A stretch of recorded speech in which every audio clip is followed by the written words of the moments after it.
Good morning students. आज हम आपकी पाठ्य पुस्तक पलाश के पाठ 6 जो कि था तैमूर की हार के प्रश्न अभ्यास करने जा रहे हैं। प्रश्न अभ्यास से संबंधित पिछले भाग में हमने पाठ के मौखिक प्रश्न, लघुत्तरीय प्रश्न और दीर्घ उत्तरीय प्रश्न किए थे। आज हम आपकी पाठ्य पुस्तक में पृष्ठ संख्या 55 पर दिए गए सही उत्तर पर सही चिन्ह लगाने के लिए निशान लगाइए। उचित विकल्प चयन के प्रश्न करने जा रहे हैं। उचित विकल्प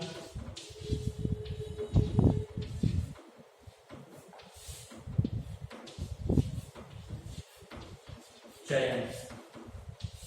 उचित विकल्प चयन में पहला प्रश्न है, कल्याणी ने बलकरण को खाली स्थान की माला पहनाई। कल्याणी ने बलकरण को खाली स्थान की माला पहनाई। तो किसकी माला पहनाई? फूलों की। किसकी माला पहनाई? फूलों की। कल्याणी ने बलकरण को फूलों की माला पहनाई।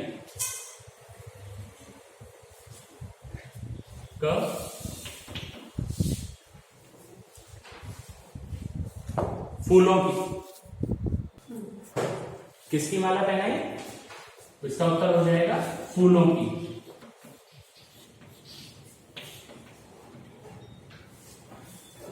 आपको ध्यान होगा कि बालक बलकरण का जन्मदिन था और उस उपलक्ष्य में उसकी मां ने उसे चंदन का तिलक लगाने के लिए कहा और फूलों की माला पहनाने की बात की थी। अगला प्रश्न है, सुजान का घर खास रास्ते से हटकर खाली स्थान में था। इसके विकल्प दिए गए हैं, पहाड़ी, किला, कोना। तो आपको ध्यान होगा, हमने पढ़ा था कि सुजान का घर कोने में था। सुजान का घर खास रास्ते से हटकर कोने में था। तीसरा प्रश्न है, तलघर का क्या अर्थ है? तलघर, यह हम पाठ में कई जगह पढ़ चुके हैं। तलघर अर्थात घर के नीचे बना हुआ तहखाना। तो इसका उत्तर हो जाएगा तहखाना। आपको ध्यान होगा, पाठ के बीच में आया था कि जब तैमूर आया तो कल्याणी को अन्य गांव वाले घर के तलघर में ले गए थे, और तलघर का मतलब होता है घर के तहखाने में ले गए थे। इसके बाद में आपके प्रश्न है, हाँ या नहीं में उत्तर देना है। घटना के दिन, पहला है, घटना के दिन बलकरण की मां की वर्षगांठ थी। क्या घटना के दिन, जिस दिन तैमूर आया उस दिन बलकरण की मां की वर्षगांठ अर्थात जन्मदिन था? नहीं। किसका जन्मदिन था? उस दिन बलकरण का जन्मदिन था। तो इसका उत्तर हो जाएगा नहीं। दूसरा वाक्य है, बलकरण 12 वर्ष का बालक था। बलकरण 12 वर्ष का बालक था। तो यह सही है, बिल्कुल सही कि हाँ, बलकरण 12 वर्ष का बालक था। उत्तर हो जाएगा हाँ। अगला है वाक्य है, महमूद गजनवी गजनी से आया था। बिल्कुल सही है, महमूद गजनवी गजनी से ही आया था। इसके बाद में सुजान कल्याणी के पति और बलकरण के पिता का नाम था। सुजान कल्याणी के पति और बलकरण के पिता का नाम था? नहीं। सुजान एक दूध वाले का नाम था, इसलिए आपको इसका उत्तर देना है सुजान एक दूध वाले का नाम था। इसके बाद में है, तैमूर ने सिपाहियों को मिठाइयां खाता देख फटकार लगाई। तैमूर ने अपने सिपाहियों को, आपको ध्यान होगा, फटकार लगाई थी। वो उनको डांट रहा था कि मैंने तुम्हें मिठाई खाने के लिए यहां नहीं भेजा है, या हमने अफगानिस्तान से भारत का रुख इसलिए नहीं किया है कि मेरे सिपाही यहां मिठाई खा सकें। तो आपको ध्यान होगा, उसने उन्हें फटकार लगाई थी। तो इसका उत्तर हो जाएगा हाँ। इसके बाद में है, किसने किससे कहा? पहला है, यानी कि कौन सा यह वाक्य किसने किससे कहा था? क्या तेरा चाकू भी मेरा गाना सुन रहा है? यह वाक्य किसने किससे कहा था? कल्याणी ने। यह वाक्य कल्याणी ने किससे कहा था? बलकरण से कहा था। यह वाक्य कल्याणी ने बलकरण से कहा था।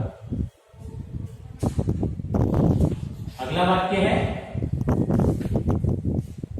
मैं लंगड़ा नहीं बनना चाहता मां। यह वाक्य किसने किससे कहा था? यह वाक्य बलकरण ने कल्याणी से कहा था। यह वाक्य बलकरण ने कल्याणी से कहा था। आपको ध्यान होगा, जिस समय पाठ में जब बलकरण तैमूर के जाने के पश्चात उसकी तरह लंगड़ा बन करके, लंगड़े की तरह चल करके दिखा रहा था, तब उसकी मां ने कहा था कि तू भी तैमूर के जैसा बन गया है। तो उसने कहा कि नहीं मां, मैं लंगड़ा नहीं बनना चाहता। इसके बाद में अगला है, कहां गया बलकरण? यह प्रश्न पूछा था एक ग्रामीण ने, और किससे कहा था? कल्याणी से।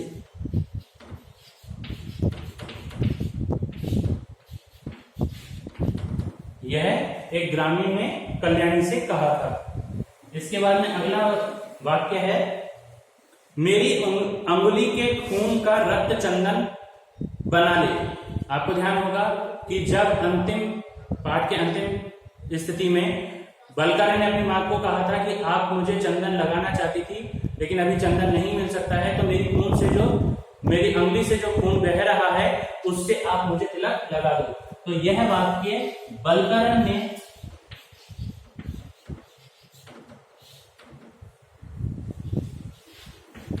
कल्याणी से कहा था।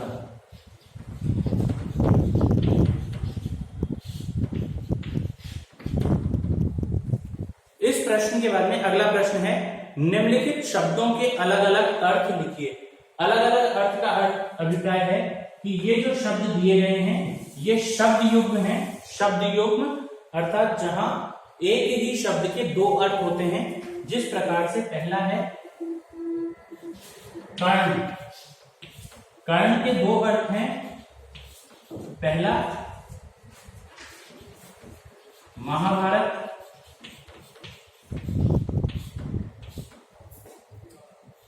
का पात्र, दूसरा कान। कान को भी हम कर्ण कहते हैं। तो यहां जो शब्द दिए गए हैं उनके दो अर्थ आपको बताने हैं। जैसे इसके बारे में है कनक। कनक शब्द के दो अर्थ हो जाएंगे। कनक का अर्थ गेहूं भी होता है और कनक का अर्थ सोना भी होता है। इसके बाद में अगला है अंक। अंक शब्द का अर्थ होता है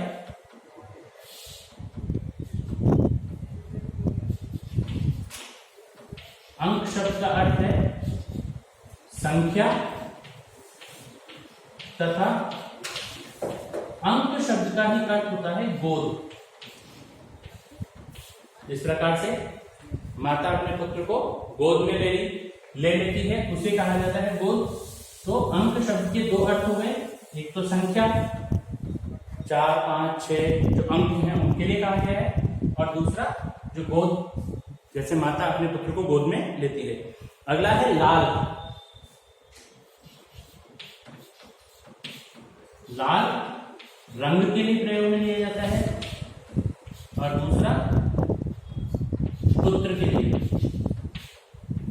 जैसे मां अपने पुत्र को कहती है मेरे लाल, तो उसके लिए भी लाल शब्द का प्रयोग किया जाता है, पुत्र अर्थात संतान के लिए। इसके बाद में है स्नेह। स्नेह शब्द के दो अर्थ हैं। एक तो है प्रेम और दूसरा है वात्सल्य।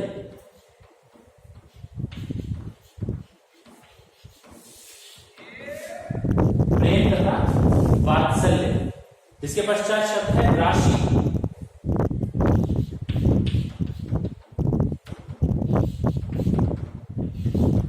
राशि में मेष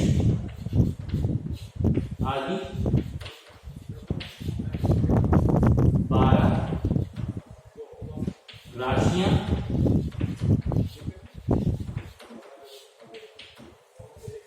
तथा राशि अर्थात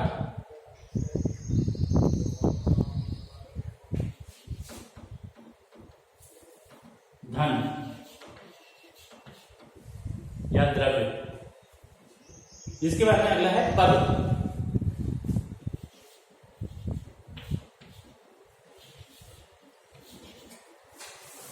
पद का अर्थ पैर भी होता है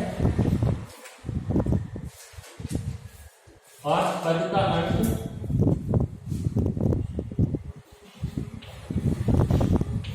कार्य स्थल।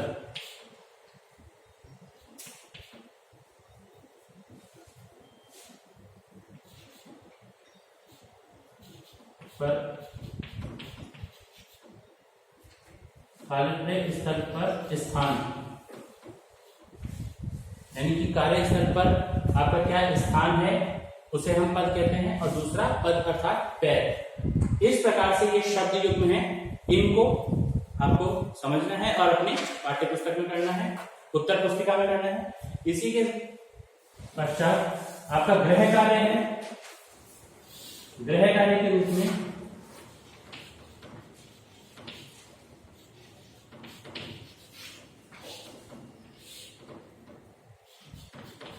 पठित प्रश्नोत्तर,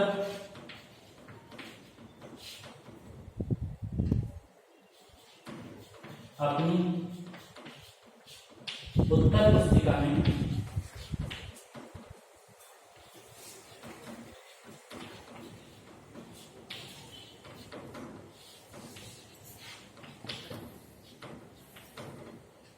करने हैं।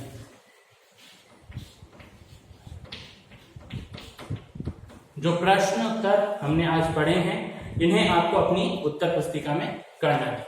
धन्यवाद।